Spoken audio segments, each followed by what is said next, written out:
गीता में अर्जुन को स्वयं भगवान कह रहे हैं कि उस परमेश्वर की शरण में जा, उसके लिए उन संतों के पास जा जो तत्वदर्शी हो। इसी प्रकार हजरत मोहम्मद को उनका अल्लाह कह रहा है कि कोई और पूर्ण परमात्मा है, उसको पाने के लिए उन तत्वदर्शी संत की तलाश कर। वो प्रभु कौन है, ये जानने के लिए कृपया अवश्य सुनिए जगत गुरु तत्वदर्शी संत रामपाल जी महाराज के अमृत वचन। बताओ इनकी कोई बात, ये जवाब है इनका। अरे अनुतीर्ण और उत्तीर्ण, उत्तीर्ण मीन पास, अनुतीर्ण माने फेल। और किसी बच्चे के सामने लिखा हो अनुतीर्ण और वो घर वालों ने आके कहे कि मेरे से पास कोई नहीं, मैं पास हो गया, तो क्या उसकी इस स्टेटमेंट से वो पास हो जाएगा? तो ये ऐसे समझो अध्यात्म ज्ञानहीन प्राणी थे जो ऐसी स्टेटमेंट देते। अब इसमें 7वें अध्याय के 18वें श्लोक में जो गीता ज्ञानदाता कहता है कि ये ज्ञानी पुरुष तीन तो उन्हें रिजेक्ट कर दिए, आर्थ, अर्थार्थी और जिज्ञासु। ये तो भक्ति योग्य होते ही नहीं, ये तो सिर्फ अपने स्वार्थवश या बकवादों के लिए ही कोई साधना करते हैं। और चौथे ज्ञानी बताए, ज्ञानी वो आत्मा होता है जिसने परमात्मा पाना ही उद्देश्य रखा हुआ होता है और वो समझ चुका है कि संसार असार है, अस्थायी सटे है और भक्ति करने के लिए मनुष्य जीवन प्राप्त हुआ है। और इस मनुष्य जीवन में यदि साधना भक्ति ठीक नहीं बनी तो यूजलेस है ये जीवन। इस उद्देश्य से जो व्यक्ति भक्ति मार्ग पर लगता है वो समर्पित हो जाता है। तो ये क्या कहता गीता ज्ञानदाता कि ये सभी ज्ञानी आत्मा है तो नेक उद्धार है, क्योंकि इन्होंने अपने शरीर की परवाह भी नहीं करी, परमात्मा पाने के लिए कठिन से कठिन साधनाएं की। लेकिन इनको तत्वदर्शी संत मिला नहीं। इन्होंने स्वयं जो वेदों को जैसा जाना समझा, क्योंकि यजुर्वेद अध्याय नंबर 40 के श्लोक नंबर 15 में ये वेद ज्ञान दाता भी वही है जो गीता ज्ञान दाता है, ये ब्रह्म है। ये कहता है कि मुझ ब्रह्म का केवल एक ओम अक्षर है, ओम करतु समर किलबे समर करतुम समर।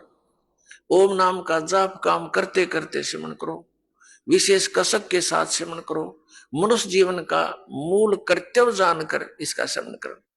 अब यहां तो इन ऋषियों ने ओम नाम का जाप जान लिया कि पूर्ण परमात्मा का है, यानी जिससे मोक्ष होगा। लेकिन ये भूल गए 40वें अध्याय के अंदर यजुर्वेद में मंत्र नंबर 10 से लेकर 13 तक एक और कंसेप्ट कहा है और एक ऑप्शन छोड़ा है और स्पष्ट किया है कि कोई तो परमात्मा को संभवात माने जन्म लेने वाला राम और कृष्ण की तरह, और कोई असंभवात यानी जो कुछ कहते हैं वो जन्म लेता ही नहीं, अजन्मा है। तो इसकी विशेष जानकारी, यथार्थ जानकारी तत्वदर्शी संत देते हैं। धीराणाम, धीराणाम माने तत्वदर्शी संत जिनका ज्ञान टिकाऊ है, उनसे सुनो। अब बताओ, यही गीता जी अध्याय नंबर 4 के श्लोक नंबर 34 में कहा कि तत्व ज्ञान को तत्वदर्शी संतों के पास जाकर सुनो, वो बताओगे उस परमात्मा का ज्ञान। तो इनने उस पर ध्यान ना दिया कि और भी ऑप्शन छोड़ रखा है। इन्होंने इस ओम नाम के जाप को ही पूर्ण परमात्मा का और मोक्षदायक मानकर साधना शुरू कर दी, जप शुरू किया, फिर हठ योग शुरू कर दिया। क्योंकि श्री ब्रह्मा जी जब कमल के फूल पर विराजमान थे, देवी भागवत में प्रमाण है 3रे स्कंद में 5वें अध्याय में कि जब ब्रह्मा जी कमल के फूल पर बैठे थे, ये सचेत हुए, वहां होश में आए, आकाशवाणी हुई कि तप करो तप करो। 1000 वर्ष तक ब्रह्मा जी ने तप किया। फिर आकाशवाणी हुई कि सृष्टि करो। तो उसके बाद फिर ब्रह्मा जी को 4 वेद बाद में मिले। वेदों में हठ योग करने का कोई प्रावधान नहीं है। और वो आकाशवाणी किसने की थी? इस ब्रह्म ने सरपुरुष ने की थी। ये मिसगाइड करता है। तो उस आकाशवाणी को ब्रह्मा जी ने परमात्मा की आकाशवाणी मानकर और उसको भी अपने वेदों वाली साधना में समावेश कर लिया। और श्री ब्रह्मा जी से ही ज्ञान प्राप्त है सभी ऋषि, महर्षि, गुरु ब्राह्मणों को। उन्होंने फिर उसी तरह हठ योग साथ किया और ओम नाम का जाप किया। ओम नाम के जाप से सिद्धियां आ जाती हैं और हठ योग करने से भी सिद्धियां भी प्राप्त होती हैं। तो ये ऐसे ओम नाम का जाप भी करते रहते और साथ में हठ योग भी इसलिए करने लगे कि आकाशवाणी ब्रह्मा जी को हुई थी। ब्रह्मा जी भी ऐसे ही तप करते हैं, श्री विष्णु जी भी तप करते हैं। श्री देवी भागवत के अंदर प्रथम स्कंद में ये स्पष्ट किया है कि विष्णु जी स्वयं स्वीकार करते हैं कि मैं घोर तप को तपता हूं और फिर राक्षसों का नाश करता हूं। तो ये वेदों में वर्णित नहीं है ये घोर तप करना, उसमें सिंपल है, कति साधारण कर्म योग है उसके अंदर, इसमें हठ योग नहीं है। तो कहने का भाव ये है कि इन ऋषि महर्षियों ने ओम नाम का जाप किया और कठिन साधना भी तप किया। अब गीता जी अध्याय नंबर 11 के श्लोक नंबर 47 और 48 में स्पष्ट किया है गीता ज्ञानदाता ने कि मेरी प्राप्ति यानी मेरे दर्शन में भगवान प्राप्ति, ये मेरा वास्तविक रूप है काल, जो मैं दिखा रहा हूं विराट रूप। और इसकी प्राप्ति ना वेदों वर्णित विधि से, ना किसी जप से, ना तप से, ना किसी क्रियाओं से कभी नहीं हो सकती। ये तो मैं अनुग्रह करके जिस पर चाहूं अपने आप वैसे दया कर दूं, किसी पर अलग बात है, जैसे तेरे पर कर दी दया अर्जुन को कह रहा है यही सी दया है, इसकी अनुग्रह है इस काल का। अर्जुन का तो कलेजा फटने को हो रहा है उसकी शकल देख के, अनु कहे तेरे पर अनुग्रह करके मैंने दिखाई है तेरे, इसी अनुग्रह ना अपने पास रख तो हमने ना दिखाई दिए गले। बता, ये कहता है ये अनुग्रह करके दिखा, वैसे किसी साधना से मेरी प्राप्ति नहीं। तो इन ऋषि महर्षियों ने हठ योग किया, ओम नाम का जाप किया, मेडिटेशन किए और किसी कमल में प्रकाश देख के ये निहाल हो गए, अकमन भगवान पा लिया और अपना विधान बना दिया कि परमात्मा निराकार है, परमात्मा का केवल प्रकाश देखा जाता है अपने आत्मा। अब एक चुनक नाम के ऋषि थे, उन्होंने ऐसी साधनाएं की, वो था डिवोटी समर्पित मालिक पे, लेकिन अध्यात्म ज्ञान इनकम्प्लीट होने से, तत्वदर्शी संत ना मिलने से उस पुण्यात्मा ने ऐसी कठिन साधनाएं की जिसके कारण वो एटम बम बन गया, सिद्धियां आ गई। मोक्ष तो हो ही नहीं सकता इन मंत्रों से जो चारों वेदों में वर्णित है या अन्य पुराणों में वर्णित है। उसके लिए तो ऑप्शन छोड़ रखा है कि तत्वदर्शी संत बताएंगे और वो 3 मंत्र का जाप होगा, इनसे नहीं हो सकता, जिसमें एक ओम मंत्र है। तो एक चक्रवर्ती राजा था मानधाता, उसने अपने राज्य में परीक्षण करना चाहा कि मेरी प्रभुता यानी मेरी सत्ता अस्वीकार तो नहीं कर दी है किसी छोटे राजाओं ने। उसके लिए उसने एक अश्वमेघ यज्ञ के लिए घोड़ा छोड़ दिया और उसके ऊपर एक पंपलेट लिख दिया, एक इस्तार लगा दिया कि जिस भी राजा ने मानधाता चक्रवर्ती राजा की पराधीनता स्वीकार ना हो, घोड़े को पकड़ के अपने बांध ले और युद्ध के लिए तैयार हो जा। राजा के पास 72 करोड़ सेना है, 72 अक्षौणी। सीधे वैसे सिंपल से शब्दों में 72 करोड़ समझा दिया। अक्षौणी तो आप समझोगे नहीं, इसमें काफी अलग अलग कैटेगरीज होती है। एक अक्षौणी में कितने रथ, कितने घुड़सवार, कितने सैनिक, कितने पैदल, ये अलग अलग होते हैं। एक सिंपल से वैसे समझाना चाहते। तो किसी ने उस घोड़े को नहीं पकड़ा क्योंकि 72 करोड़ सेना लिख रखी। तो वो घूम फिर के वापस आ रहे थे, ऋषि की कुटिया के पास से ही गुजरे थे, वापस भी वहीं से आगमन था। ऋषि ने देखा कि एक घोड़े पर कोई भी व्यक्ति नहीं बैठा है। कारण जानना चाहा सैनिकों से कि सैनिकों ये घोड़ा बगैर सवार के क्यों है, इस पर कोई सवार नहीं है। तब उन सैनिकों ने डिटेल बताई कि ये घोड़ा चक्रवर्ती राजा मानधाता का है और इस कारण से हमने इसको छोड़ रखा है। इसके आगे पंपलेट पर लिखा है ऐसे ऐसे। तो ऋषि के मन में आई कि राजा का अभिमान हो गया, ये पूरी पृथ्वी पर घूम आया और इसके घोड़े को यानी युद्ध को स्वीकार करने वाला कोई नहीं, इसकी अकल ठिकाने लानी चाहिए। ये मन में प्रेरणा होगी उस ऋषि के। अपने आत्माओं, ये इस काल का जाल है जो गीता ज्ञान बोल रहा है, ये काल है। ब्रह्मा विष्णु महेश का ये पिता है। ये कभी किसी को शिव रूप में दर्शन दे देता है तो सदा शिव कहलाता है। इसी को ये अनजान लोग परम ब्रह्म बोलते हैं। ये क्या करता है, जैसे उस ऋषि ने वेदों अनुसार साधना की, ब्रह्म की, ओम नाम ब्रह्म का जाप है, तो उससे इसमें सिद्धियां आ गई, परमात्मा प्राप्ति हो ही नहीं सकती, इसने स्पष्ट कर रखा है। तो इसके हाथ में रिमोट है। वहां ऋषि में प्रेरणा कर दी काल ने कि इसकी अकल ठिकाने लानी चाहिए, इसमें अभिमान घना हो गया।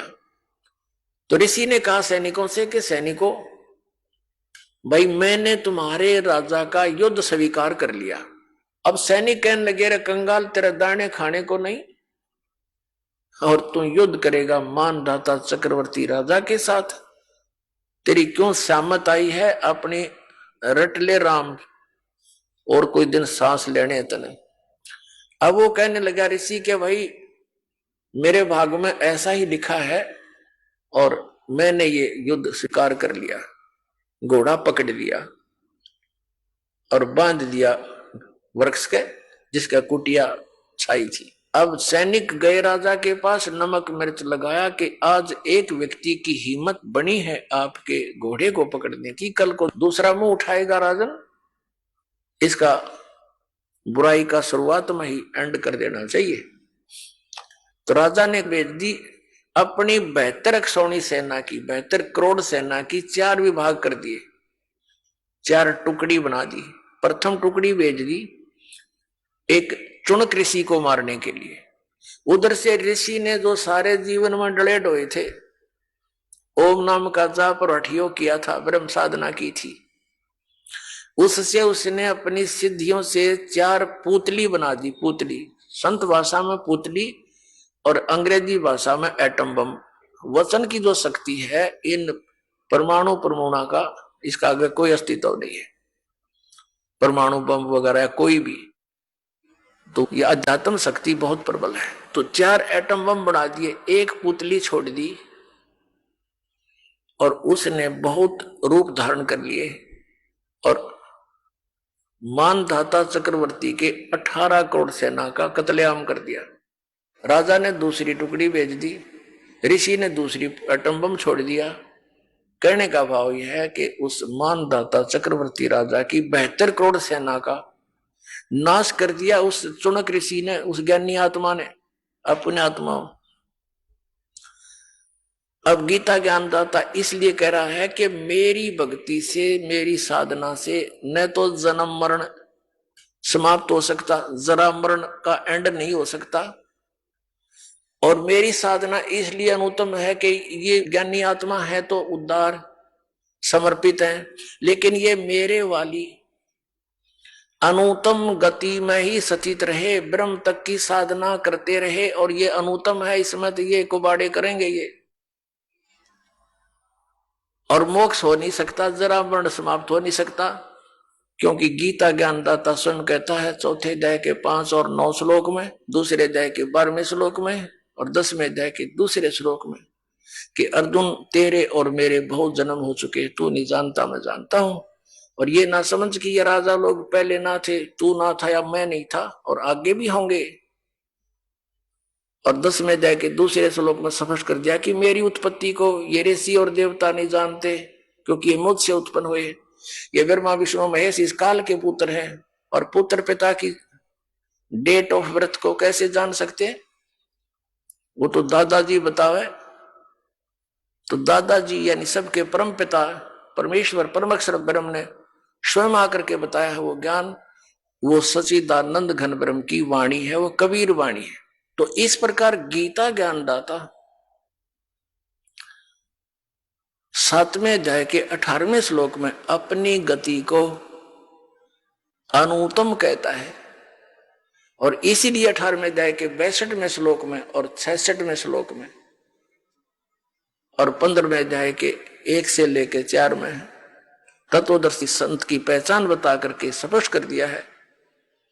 ये जो इस उल्टे लटके हुए संसार रूपी वृक्ष के सभी विभागों को बता दे कि जड़ कौन परमात्मा है, तना कौन है, डार कौन है, और ये शाखा कौन है? सवेदवित, वो है वेद के तात्पर्य को जानने वाला, वो तत्वदर्शी संत है।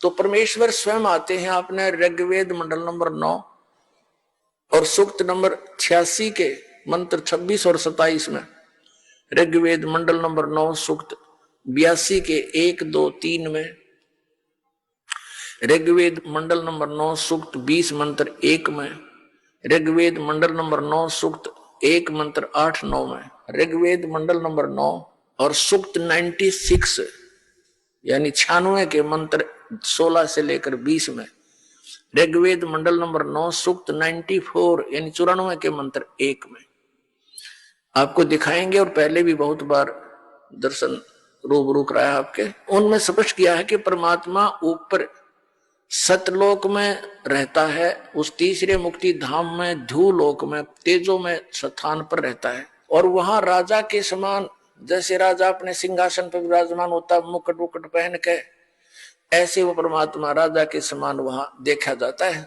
नर आकार है, साकार है, मनुष्य दृश्य, और वहां से गति करके आता, वो अच्छी आत्माओं को मिलता है, उनको उपदेश देता है, तत्व ज्ञान समझाता है।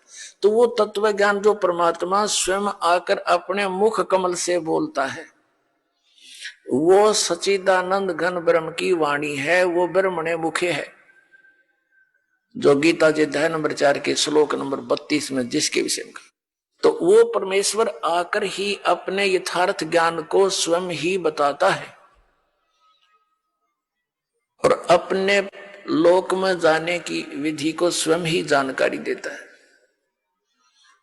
इसलिए वो परमात्मा सतलोक से चलकर आता है और यहां अपना ज्ञान प्रचार करता है। वो कवियों की तरह आचरण करता है, कवियों की तरह, लेकिन वो होता है भगवान, वो परमात्मा होता है। तो पुण्यात्माओं, वेदों के अंदर जो जानकारी है वो परमात्मा की है, और वेदों अनुसार जिस परमात्मा की लीला है, ही इज गॉड, वो परमात्मा है। तो श्रीमद् भगवत गीता अध्याय नंबर 18 के श्लोक नंबर 62 और 66 में, और गीता जी अध्याय नंबर 15 के श्लोक 1 से 4 में ये स्पष्ट किया है कि उस परम अक्षर ब्रह्म की सत साधना मिलने से तत्वदर्शी संत जो 3 मंत्र का जाप देगा, जिसमें एक ओम और 2 ये सांकेतिक है, तत् और सत, उससे उस स्थान की प्राप्ति होगी जहां जाने के बाद साधक फिर लौटकर कभी संसार में नहीं आता, और वहां परम शांति होगी।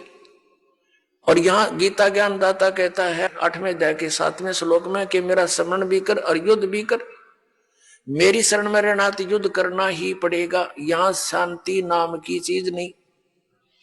और जो भोले आत्मा ओम शांति शब्द बोलते हैं उनकी तो मत मारी जा रही है। ओम से शांति होगी, ओम से शांति सपने में नहीं हो सकती। ओम तो ब्रह्म का जाप है, इस काल का जाप है, और काल की साधना से यू कहता है कि शांति नहीं हो सकती, युद्ध करना पड़ेगा। यहां तो लट्ठम लट्ठा ये सब क्रियाएं तुमने करनी पड़ेंगी, और परम शांति चाहिए तो उस तत्वदर्शी संत की शरण में जाकर उस परमात्मा की शरण में जा, जिसकी कृपा से ही तू सनातन परम धाम को और शाश्वत स्थान को प्राप्त होगा, यानी परम शांति को प्राप्त होगा। तो पुण्यात्माओं, आज तक हमारे हिंदू धर्म के धर्म गुरुओं ने हमारे को अपने सदग्रंथों के विपरीत लोक वेद सुना रखे हैं।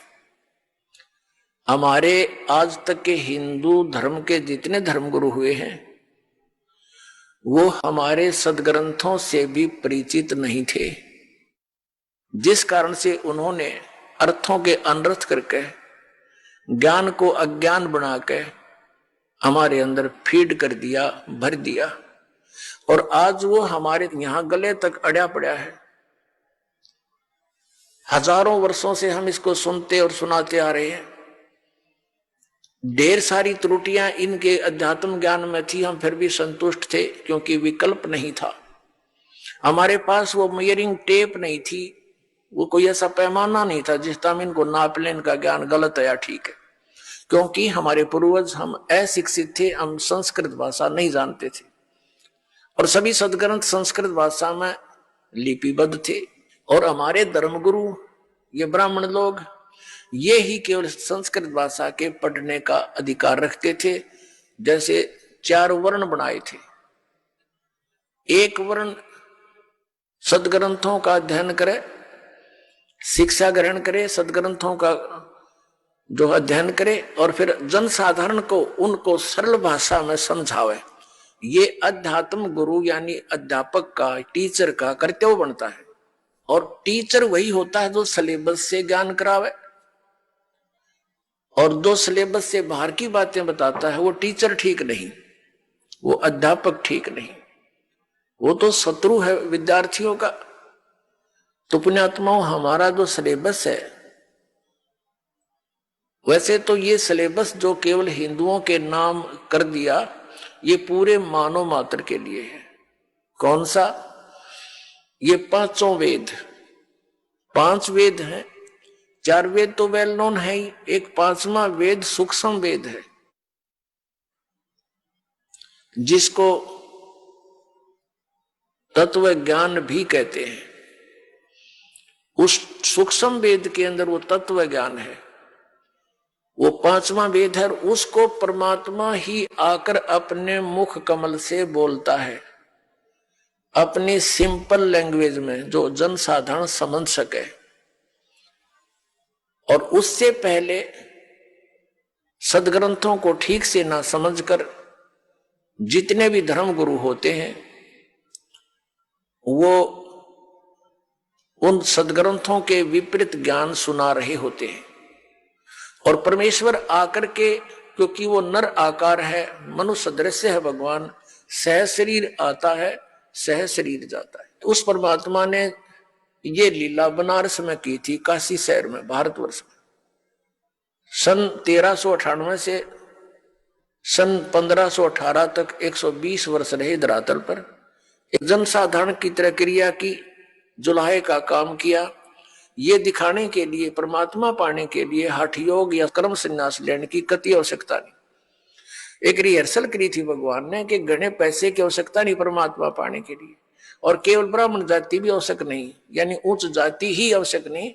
परमात्मा पाने के लिए कोई जाति, कोई मजहब हो, लेकिन क्रिया ठीक हो, किसी भी जाति वर्ण का व्यक्ति परमात्मा पा सकता है।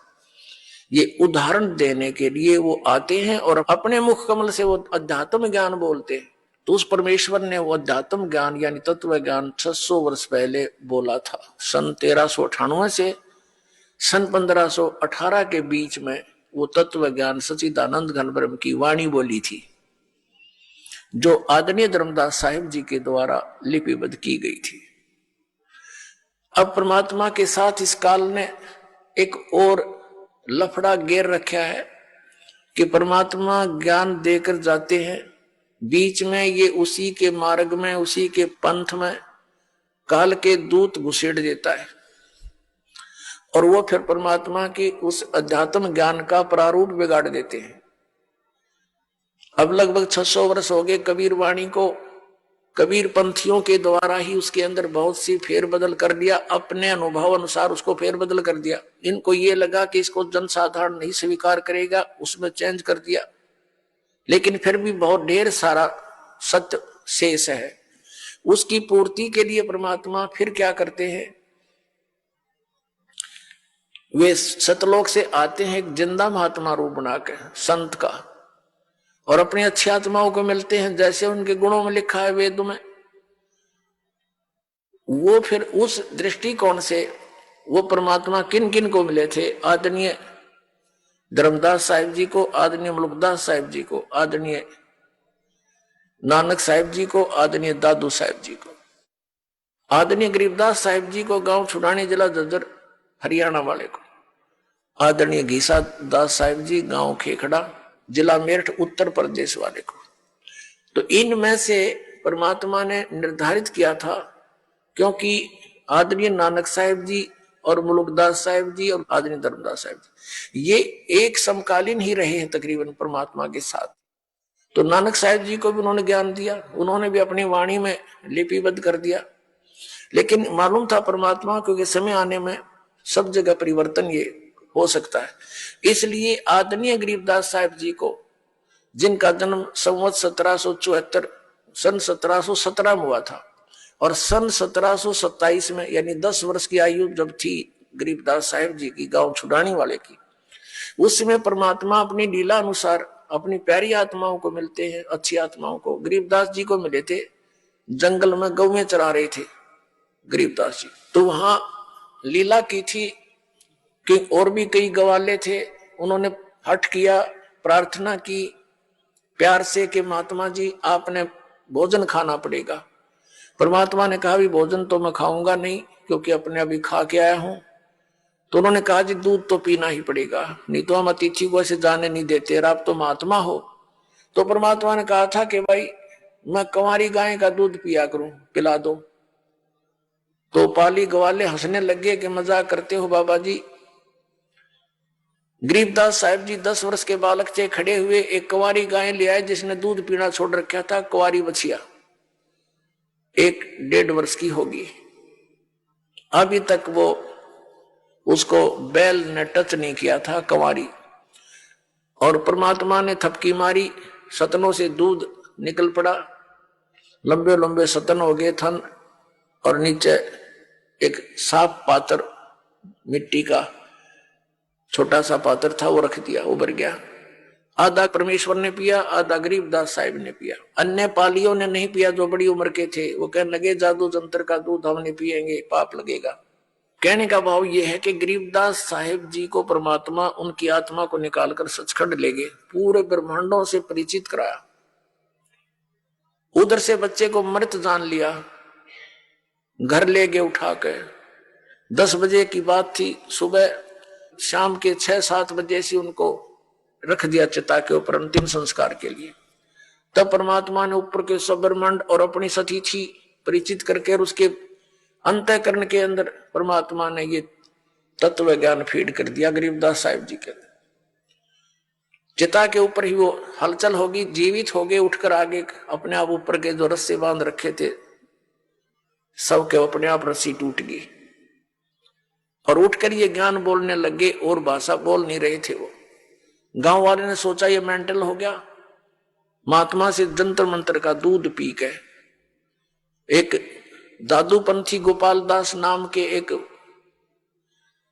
साधु बने हुए थे, उनसे जब उनकी भेंट हुई, दादू साहब जी को भी परमात्मा कबीर जी मिले थे, तो दादू साहब की वाणी भी कबीर परमात्मा की महिमा का गुणगान करती है, उन्होंने गुणगान किया हुआ। तो वो वाणी का परिचित था गोपाल दास। गोपाल दास जी ने प्रार्थना की, भगवान ये वाणी लिखवा जो, कलयुग के अंदर बहुत काम आवेगी। तब गरीबदास साहिब जी 13 वर्ष की उम्र के थे, उस समय आयु थी। 3 वर्ष के बाद गोपाल दास मिले थे। गरीबदास साहिब जी बोला करते थे, गोपाल दास जी वो वैश्य कुल से संबंधित रखते थे, बनिया थे, वो कुछ शिक्षित थे, अक्षर ज्ञान था उनको। 6 महीने तक गरीबदास साहिब बोलते रहे, गोपाल दास लिखते रहे। तो वो अमृतवाणी भी उस परमात्मा की ही सच्चिदानंद घन ब्रह्म की वाणी है, परम अक्षर ब्रह्म की वाणी है, वो सूक्ष्म वेद है। यानी जो कबीर साहिब के ग्रंथ में, कबीर पंथ में प्रवेश इन काल के दूतों ने गड़बड़ कर दी, उसकी पूर्ति करने के लिए परमेश्वर ने गरीबदास साहिब जी के द्वारा अपनी वाणी का पुनरुत्थान करवाया। और इसका प्रमाण उन्होंने कबीर सागर में पहले ही कह दिया था धर्मदास जी को कि फिर मेरी महिमा की वाणी फिर प्रकट होगी, 12वां पंथ जो काल का चलेगा मेरे नाम तक। उसमें गरीबदास नाम के एक हंस होंगे, उनके मुख से मैं दोबारा अपनी वाणी की महिमा कराऊंगा। लेकिन गरीबदास जी तक ये 12 पंथों के पंथी मेरी इस वाणी को समझ नहीं सकेंगे, और ये कभी उस सनातन परम धाम को प्राप्त नहीं कर सकते, ये मोक्ष प्राप्ति नहीं कर सकते। उस गरीबदास वाले 12वें पंथ में हम ही आएंगे आगे चलकर, और फिर इन सब गुण रहस्यों को समझाएंगे। तो आज परमात्मा नहीं आए, इस दास को भेज दिया उसी गरीबदास पंथ में, और आपके ऊपर मेहर करी दाता।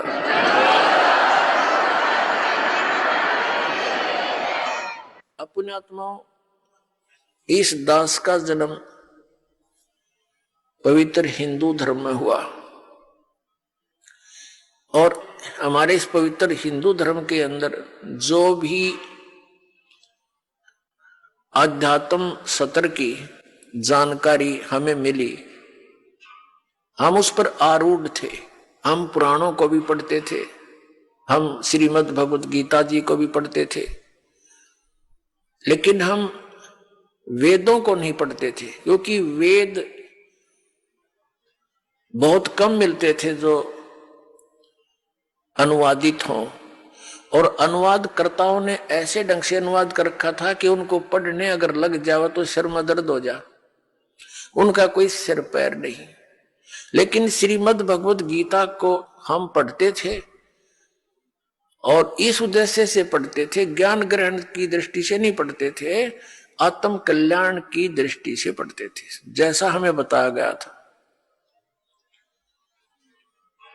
हमारे हिंदू धर्म के धर्म गुरुओं ने, यानी हिंदू धर्म का कहां से प्राकट्य माना जाता है, कहां से प्राकट्य हुआ? आदि शंकराचार्य जी हुए हैं, जिन्होंने इस हिंदू धर्म का जो है प्राकट्य किया, इसका प्रारंभ किया। अब हिंदू किन को मानते हैं?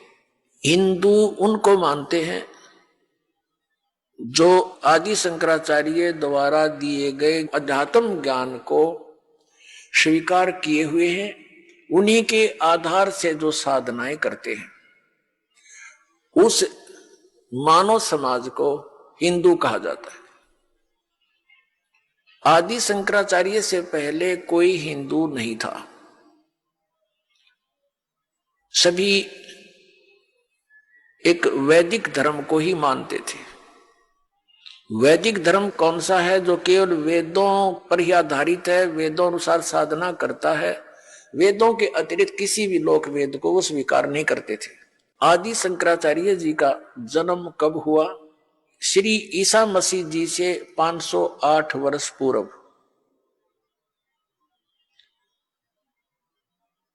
आज 2012 में आदि शंकराचार्य जी को कितना समय हो गया जन्मे को? यानी 2520 वर्ष हो गए। 2012 में 508 जोड़ दो, 2520 वर्ष हो गए। उस समय बौद्ध धर्म का प्रचार बड़े जोर शोर से हो रहा था, और उस समय आदि शंकराचार्य का जन्म होना हमारे लिए एक वरदान सिद्ध हुआ। यदि बुद्ध धर्म भारतवर्ष में फैल जाता तो हम सभी नास्तिक हो जाते। अब पूरा चीन बुद्ध के सिद्धांत को मानने वाला देश था, अब वो सारा नास्तिक हो गया, कम्युनिस्ट कहने लग गया अपने आप को, भगवान का नामो निशान नहीं। कारण क्या था कि जैसे धार्मिक लोग होते हैं वो साधु संतों से ज्ञान ग्रहण करने की उद्देश्य से ही उनकी वाणी को सुनते हैं, विचार सुनते हैं, और महात्मा बुद्ध के विचारों को अब जनता सुनने लगे। अब जनता को क्या पता ये टीचर क्या बता रहा है, स्टूडेंट को क्या पता ये टीचर हमें क्या शिक्षा दे रहा है, सभी स्वीकार्य होते हैं। इसी कारण से महात्मा बुद्ध के विचार पूरे मानव समाज को स्वीकार्य हो रहे थे। और विशेषकर जो चीन के अंदर अब जो बुद्ध धर्म का प्रचार हुआ, अब वो नास्तिक क्यों हो गए? क्योंकि महात्मा बुद्ध जी के द्वारा बताई गई भक्ति विधि वो शास्त्र विधि त्याग कर मनमाना आचरण था। उन्होंने ना तो वेदों को पढ़ा, ना वो कोई अन्य किसी संत की शरण ग्रहण करी, स्वयं ही हठ योग किया। गया के अंदर, बिहार के अंदर गया शहर है, उसमें एक वट वृक्ष के नीचे बैठकर उन्होंने स्वयं हठ योग करा, अपनी मनमुखी साधना की। मरने को हो गए थे महात्मा बुद्ध, तब एक माई ने, एक बहन ने उसके मुख के खीर लगा दी, धीरे धीरे उसने चाटा, दूसरे दिन वो थोड़ी सी और ज्यादा खाई। कहने का भाव यह है कि वो मरने से बच गया। फिर उसने अपना विधान बना दिया कि starvation could not lead to salvation. भूखा मरने से आत्म कल्याण नहीं हो सकता। चलो ठीक है, वो तो उसकी अपनी सोच है। न सदग्रंथों का आधार बनाया, तो अपने मनमुखी विचारों को जो जनता को स्वीकार्य थे वैसे ही स्वाभाविक वो प्रचार कर दिया, और जनसाधारण इसको स्वीकार करने को तैयार है जो उनके अनुकूल हो, चाहे उनको हानि हो या लाभ हो। इसी कारण से पूरा चीन उसका अनुयायी बना आत्म कल्याण के लिए।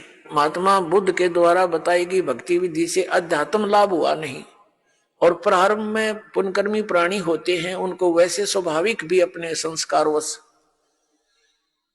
लाभ होता रहता है, तो वो सोचते हैं कि जो क्रिया हम कर रहे हैं इससे हमें लाभ हो रहा है। ये उनकी अध्यात्म ज्ञानहीनता होती है। तो यही कारण रहा कि पूरा चीन आने वाले समय में नास्तिक हो गया, कि उनको अध्यात्म लाभ नहीं हुआ भगवान का, और उन्होंने ये मान लिया कि भगवान कहीं नहीं है, साधना करके देख लिया कोई लाभ नहीं होता, इसलिए वो नास्तिक बन गए। और यही दशा भारतवर्ष की हो जाती यदि आदि शंकराचार्य जी उस समय जन्म ना होता। लेकिन बात वहीं की वहीं रही, आसमान से गिरे खजूर में अटक गए। आदि शंकराचार्य ने फिर क्या ज्ञान दिया कि जीव ही ब्रह्म है, यानी ये जीव ही भगवान है, तू ही ब्रह्म है, तत्वमसि तत्तत्वमसि अयम आत्मा ब्रह्म अहम ब्रह्मास्मि प्रज्ञानम ब्रह्म। ये 4 महावाक्य दृढ़ कर दिए, 4 पीठ बना दी, और प्रत्येक पीठ में एक वाक्य एक उनके उत्तराधिकारी के पास होगा, और एक वेद का वो संरक्षक बना दिए, एक वेद का वो पाठ करें। एक तरफ तो हमारे धर्म गुरु का विधान है कि अयम आत्मा ब्रह्म अहम ब्रह्मास्मि, मैं ही परमात्मा हूं, ब्रह्म माने परमात्मा।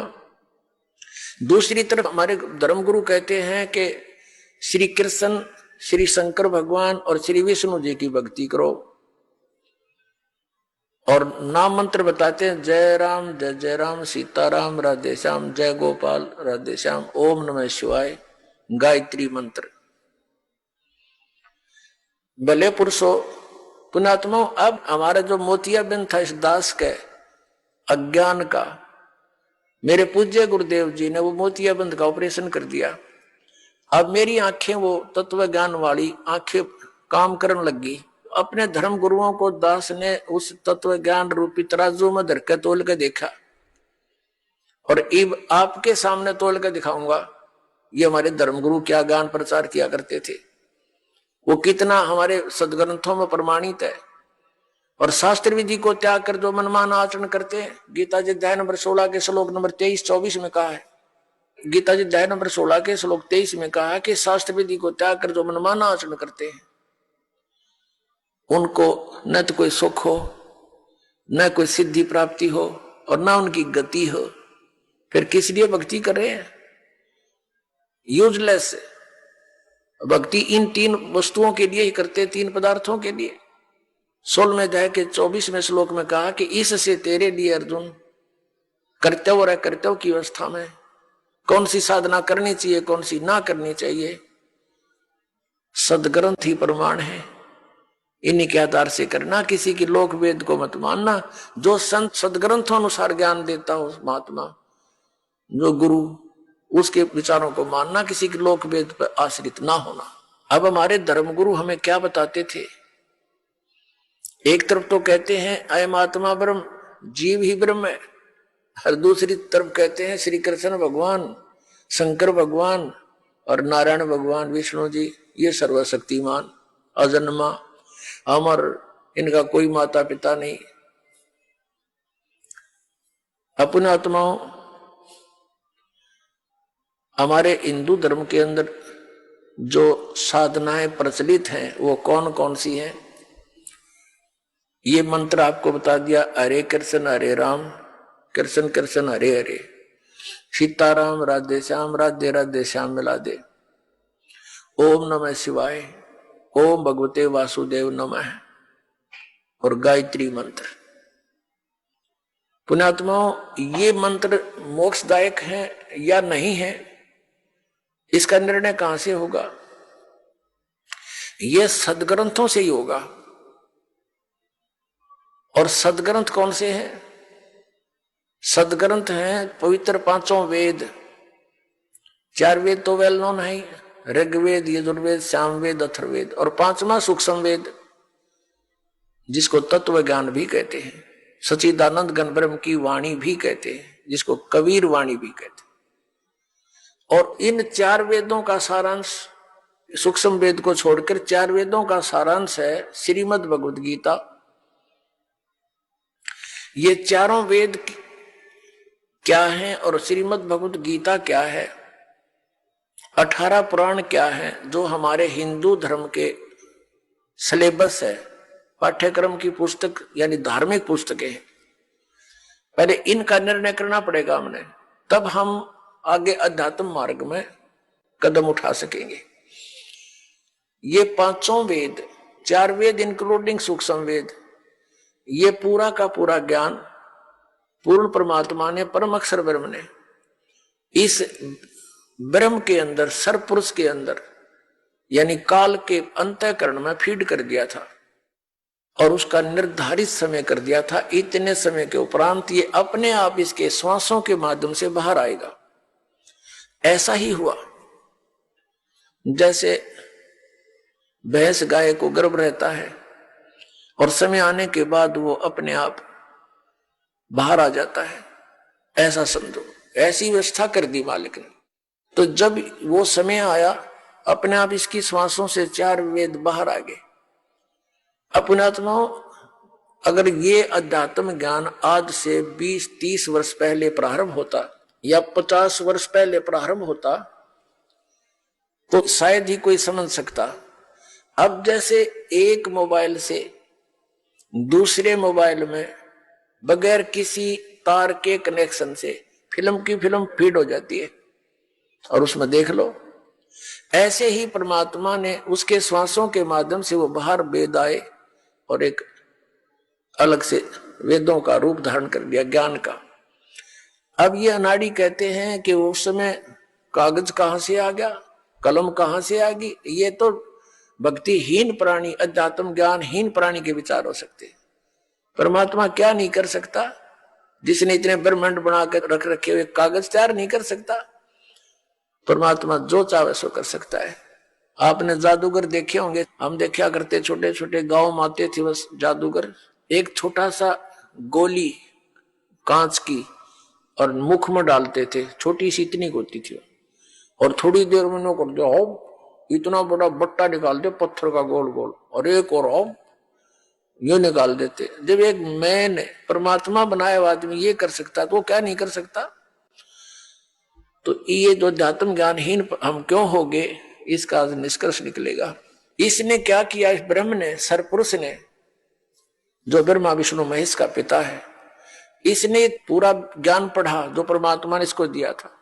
इसने क्या देखा कि जो ज्ञान इसकी पोल खोल रहा था, क्योंकि हम सतलोक में रहते थे, वहां हमारा जन्म मृत्यु नहीं था, हमारे को 5 तत्व का शरीर नहीं, वहां पर दूसरा शरीर 1 तत्व से प्राप्त था, जिसमें स्नायु नहीं थी, नाड़ी नहीं, ये शुक्र से बना हुआ नहीं था। तो वहां वो पूरी जानकारी थी और उसकी भक्ति भी दी भी लिखी थी वापस जाने की, और वो मंत्र भी उसमें विद्वान था, जिसके कोड वर्डों में था, जिसके जाप करने से और जीव इसके बस से बाहर हो जाता और वहां चला जाता। तो इसने क्या किया? उस 5वां वेद जो जानकारी उस परमात्मा के बारे में थी, वो उसका नाश कर दिया, हमारे तक नहीं दिया। उसमें से 4 वेद दे दिए, वो तो इकट्ठा ही ज्ञान था, फिर उसके 4 विभाग कर दिए गए थे। तो वो ज्ञान दे दिया ब्रह्मा जी को। आइए अब हम उन श्रद्धालुओं के अनुभव जानते हैं जो जगत गुरु तत्वदर्शी संत रामपाल जी महाराज जी से दीक्षा प्राप्त कर चुके हैं तथा उनके द्वारा बताए गए भक्ति मार्ग पर चल रहे हैं। सर नमस्कार। सत साहेब। सर क्या नाम है आपका? केशव मैनाली। केशव जी कहाँ से आए आप? मैं नेपाल से आया हूँ। सर संत रामपाल जी महाराज से नाम दीक्षा कब लिया आपने? हमने 1912 और मई महीने में ली। केशव जी, एक बात बताइए, संत रामपाल जी महाराज से नाम दीक्षा लेने से पहले आप क्या भक्ति करते थे? मैं वही जो ब्रह्मा विष्णु महेश की साधना, तीर्थ जाना आना, पूजा पाठ करना, यही सब किया करता था, लेकिन मेरी थोड़ी सी अलग है।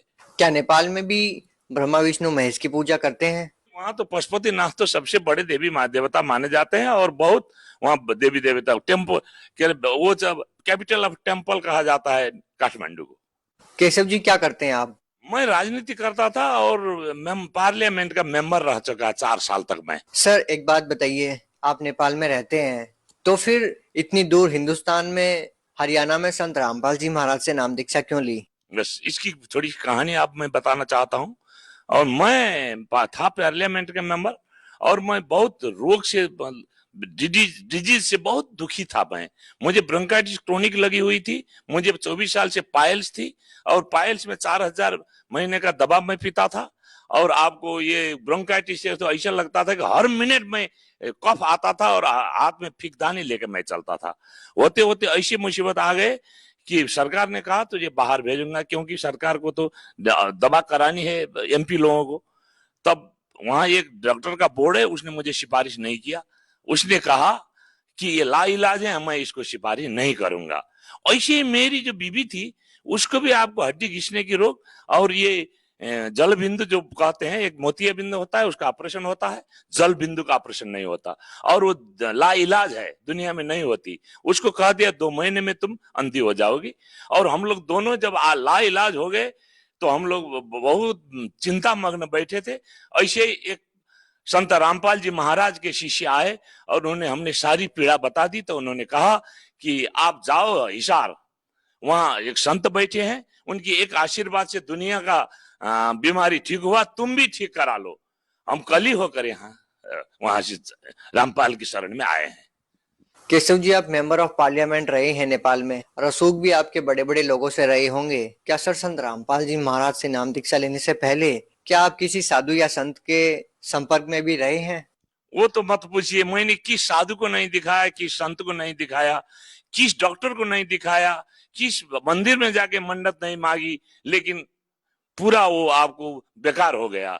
और मुझे ये क्या है, मैं वो बन चुका था, हम परमात्मा को नहीं, नास्तिक बन चुके थे। बात क्या थी कि मेरे पिता और माता वैष्णव थे, दिन रात पूजा करते रहते थे, लेकिन दुर्भाग्य क्या हुआ कि मेरी माँ को पैरालिसिस हो गया और मर गई। मेरे पिताजी छत से गिरकर मर गए। तब मुझे लगा कोई देवी देवता कुछ नहीं कर सकते, इसलिए इनके पीछे लगना बेकार है। पशुपति सबसे बड़ा हमारा मंदिर है, उसमें लोग जाते थे, हमारी बीवी जाती थी, मैं बाहर बैठ के मैं जूता देखता था। वो कहती थी आप क्यों नहीं जाते हो अंदर? हम कहते घट घट में भगवान बोलते हैं, ये कोई मंत्री है जो इसके क्वार्टर में जाके मैं मिला करूं? मैं नहीं जाता तेरी देवी देवता में। ऐसा हम नास्तिक बन गए थे।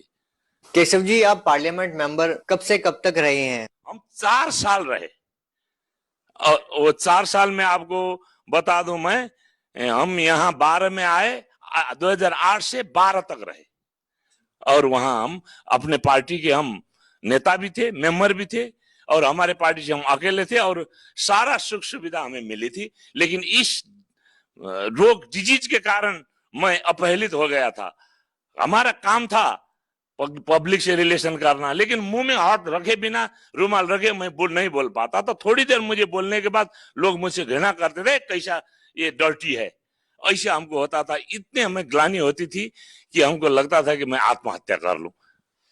सर, हम आपसे एक बात जानना चाहते हैं कि आपने बताया कि आप ब्रह्मा विष्णु महेश की पूजा करते रहे हैं, पशुपतिनाथ मंदिर नेपाल में है, वहां पर भी आप गए हैं, और बहुत सारे साधु संतों के संपर्क में आप रहे हैं, जैसा कि आपने बताया। डॉक्टरों के पास भी गए हैं आप अपनी बीमारी का इलाज करवाने के लिए, यहाँ तक कि नेपाल सरकार ने भी आपको अमेरिका इलाज करवाने के लिए भेजना चाहा, लेकिन लाइलाज बीमारी होने के कारण आपकी सिफारिश नहीं हो पाई। सर, इतनी सारी जगह जाने के बाद आपने संत रामपाल जी महाराज से नाम दीक्षा ली। जो आपका भरोसा था संत रामपाल जी महाराज पर आपकी बीमारी ठीक होने का, क्या वो बीमारियां आपकी ठीक हुई? वही बात मैं आपसे कहना चाहता हूं कि मैं मुझे तो ऐसे सब साधु संत से उब चुके थे, उनकी बातों से मुझे उब चुके थे, और किसी पर मेरा भरोसा नहीं था। फिर भी मैं वहां से विश्वास करके तो नहीं आया, देख लेंगे बोल के देखने आया एक सिर्फ। उस समय तो मुझे वो नहीं था परमात्मा के ऊपर, संत रामपाल जी के ऊपर। आए, हम वहां 3 दिन तक हम डिस्कस करते रहे। महेंद्र जी बैठे थे शंका समाधान में। 3 दिन तक उनसे होते होते उन्होंने लास्ट में कहा, मैनाली तुम चले जाओ, जब मरने लगोगे तुम कहोगे सब कुछ करूंगा, और तो उसके बाद तुझे नाम दी जाएगी और तुम आशीर्वाद मिलेगा, अभी जाओ। तब मुझे लगा, हाँ बाप रे, ये तो है, जब मरने लगेगा लोग तो कहेगा ही, कुछ भी करेगा। तब हमने आपको जाके नाम लिया, और हमारे पत्नी को भी, बीवी को भी नाम लेने के लिए बोला। और जब नाम लेने हम गए और आशीर्वाद के लाइन में बैठे, तो परमात्मा वहां आए, संत रामपाल जी महाराज आए। आते ही हमने उनसे 2 मिनट रुक के अपनी बात कही, तो वो हंसे और सर पर हाथ रखकर बोले, बेटा सब कुछ ठीक हो जाएगा। उतना कहते ही मुझे ऐसा लगा कि जैसे आग में पानी डाला गया हो, इतनी शांति हुई। तो हमें लगा ये संत के, ये रामपाल जी के अंदर जरूर कुछ है। और उसके बाद मैं वहां से लेके बाहर आया, और आते ही देखिए चमत्कार। और मुझे वो गर्मी का महीना था, मुझे एकदम बाथरूम जाने की इच्छा हुई। बाथरूम गए तो इतनी सी आपको ब्लड गिर गई। हमको लगा आज तो यही मरना ही था, मरने आए यहाँ। तब उसके बाद रात को सोने के बाद आपको रात में खांसी, तो आपको हर मिनट में होने वाला खांसी 80% ठीक हुआ। और कल सुबह हम चल दिए। और आपको मैं बता दूं कि जी उस दिन एक पैखाना में इतना ब्लड गिरा, उसके दिन से आज तक वो पाइल्स कहां गया पता नहीं, उसके बाद से वो खांसी कहां गई पता नहीं। मैं आश्चर्य मानता हूं कि परमात्मा है तो इनको परमात्मा कहा जाएगा। और हम क्या 4 महीने में तो हमने सतनाम ले लिया। उसके बाद परमात्मा की चरण सेवा में गए, तो उन्होंने कहा, बेटा ये राजनीति दलदल से निकल जाओ, तुम बहुत बड़ा दलदल में फंसे हो। हमने कान पकड़ लिए उसी समय और कहा, परमात्मा आज से मैं संन्यास ले लेता हूँ। उस समय से मैंने संन्यास लिया, पार्टी दूसरे को जिम्मे लगा दी। केशव जी, चूंकि अब तक ये माना जा रहा था कि संत रामपाल जी महाराज से जो लोग जुड़े हुए हैं वो मिडिल क्लास के हैं, और कहीं ना कहीं मीडिया में ये भी बातें उठती रहती है कि एक अंधभक्ति के तहत बाबाओं के पीछे लोग लगे हुए हैं। आप अपने आप में उन लोगों के लिए एक माकूल जवाब हैं कि आप एक राजनीतिक पार्टी से बिलोंग करते हैं, राजनीतिक व्यक्ति हैं आप, और साथ में आप पार्लियामेंट मेंबर भी रहे हैं नेपाल के। सर, आपको इस तरह से बरगलाया नहीं जा सकता, लोग अच्छी तरीके से जानते हैं। और आपका इतना विश्वास संत रामपाल जी महाराज में है जिसका अंदाजा लोग खुद लगा सकते हैं। सवाल सर यहाँ पर यह है कि क्या आज के दौर में ये माना जा सकता है कि किसी संत के आशीर्वाद लेने से भयंकर बीमारियां ठीक हो सकती है, या किसी संत के नाम मंत्रों में इतनी शक्ति है कि जैसा कि आपने बताया कि एक लाइलाज बीमारी भी ठीक हो सकती है? बिल्कुल। अभी तो हमको इतना हमें दृढ़ विश्वास है कि उस संत जो तत्वदर्शी हैं, वो संत जो धर्मशास्त्र अनुकूल भक्ति कराते हैं, उनकी मंत्र से और उनके आशीर्वाद से लाइलाज बीमारी भी ठीक हो सकती है, और जीवन में सुख आ सकता है, और समृद्धि आ सकती है, और आपको मुक्ति पाया जाता है। इतना हमें दृढ़ विश्वास है। अभी तक तो हम तो दंत कथा में जीते थे, अभी तक तो हम आपको क्या कहते जोक्स में जीते थे, अभी तक तो हम लोक वेद में जीते थे, और उसी को हम लोग शास्त्र विधि मानकर हम कर रहे थे, और उसी के क्या है वो कर रहे थे। लेकिन किसी को पता नहीं था कि वो लोग हम लोगों को ठग रहे थे, अपनी व्यापार चला रहे थे। हमारे उनका कोई चिंता नहीं थी। अभी हमको पता चला, हमने देखा शास्त्र कौन संत तत्वदर्शी संत है, ऊर्ध्वमूल अधर शाखा उसमें लिखा है कि फुनगी से आपके जड़ तक जो पता सके वो तत्वदर्शी संत है। यही सब तो पूर्ण रामपाल जी की महाराज तो तत्व संत है, तत्वदर्शी संत है, और वो विश्व के महान संत हैं। उनके अलावा इस दुनिया में कोई संत नहीं है। अभी आपको बता दूं कि 39,000 धर्मगुरु विश्व में है, और वो सब आपको सब ठगते हैं। जैसे हम विद्यार्थी को भेजते हैं स्कूल में, अगर वो सिलेबस अनुसार नहीं पढ़ेगा तो परीक्षा में फेल होगा। अच्छा सर, आप एक बात बताइए, एक कहावत है कि सूर्यास्त नेपाल मस्त। कहने का मतलब ये है कि इतना नशा नेपाल में है कि युवा वर्ग जो है नशे की गिरफ्त में है और अपना जीवन बर्बाद कर रहे हैं।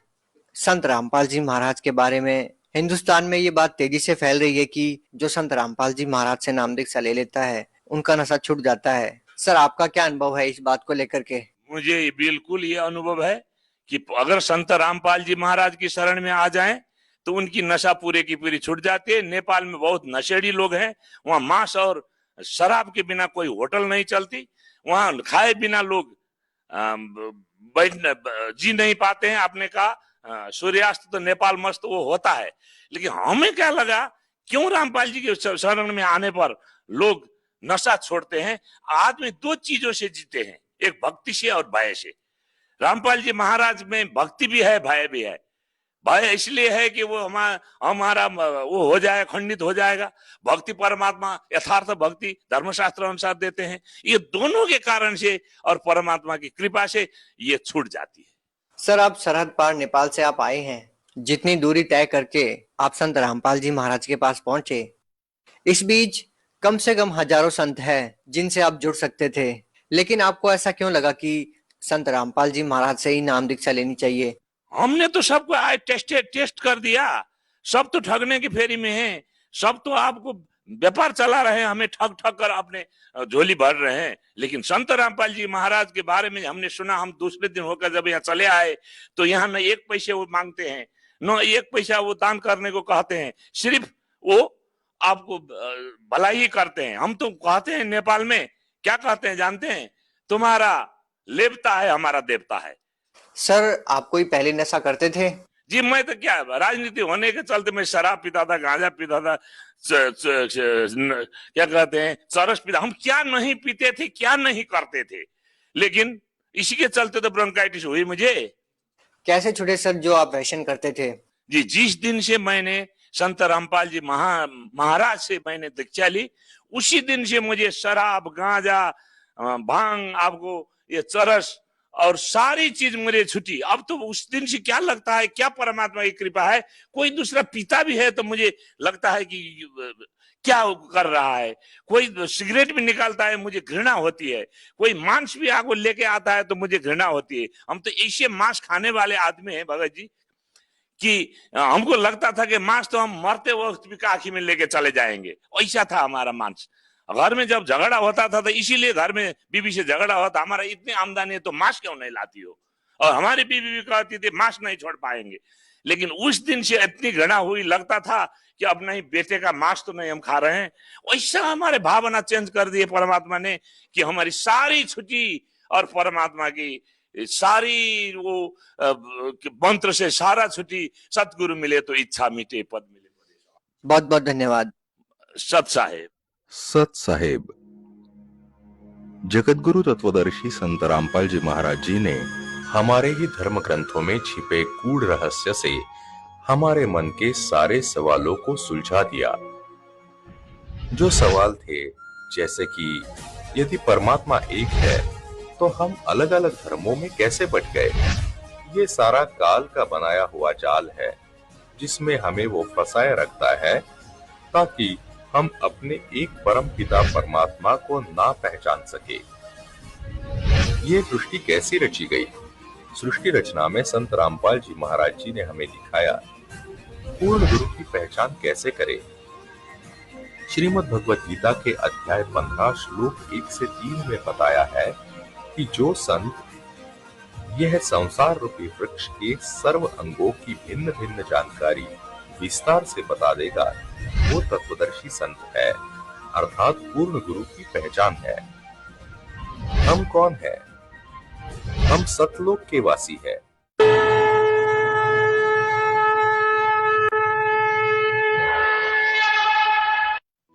आप सुन रहे थे जगत गुरु तत्वदर्शी संत रामपाल जी महाराज के मंगल प्रवचन। अधिक जानकारी के लिए संपर्क करें 972927